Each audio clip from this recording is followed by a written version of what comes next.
Who are some of the teachers that you have in helping you learn your Samoan gagana?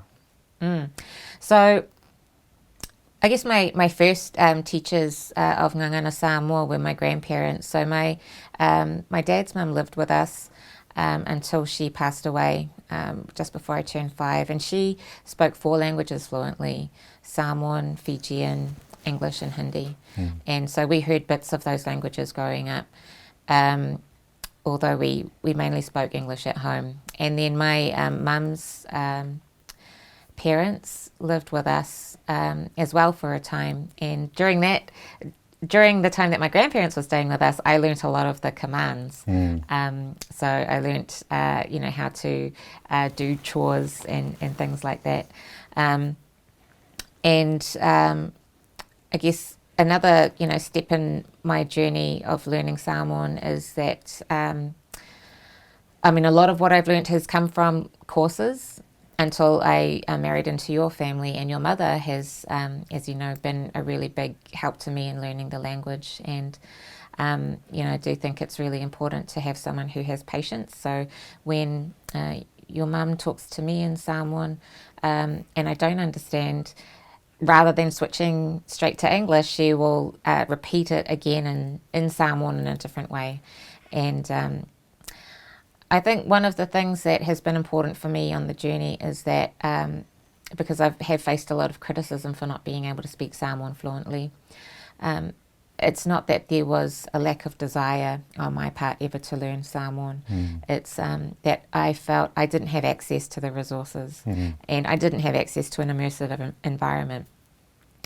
But nowadays there are a lot more resources available. So I do your brother's course, Tauitua, as well as the Nawhanua Tele communications course, which both are online and I think are invaluable resources. True. So one thing I noticed when I started courting you and met your family is that your family is very business orientated. So where does that come from?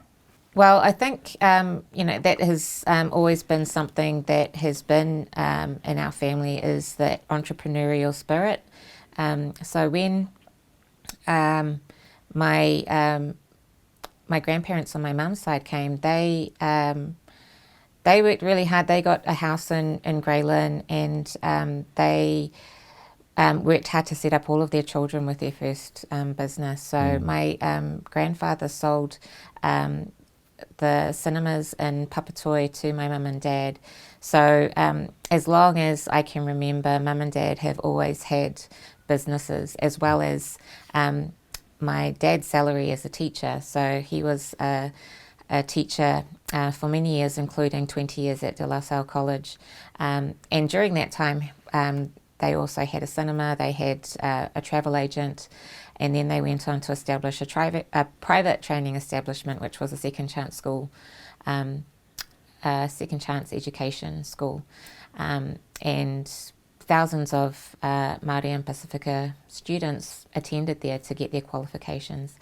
So that entrepreneurial spirit has always been within my family, and in order to do that, you have to be willing to take risks. And when mum and dad started their school, that did involve, quite a big risk, because my dad gave up his salary, his teaching salary. So, and that's where my brothers and sisters came in, who were, adults at the time, had just left school, and they came around to support that. And thank goodness they did, because from that risk, it paid off, and they were, able to have a successful business for 25 years, and thousands of people got a second chance at having an education.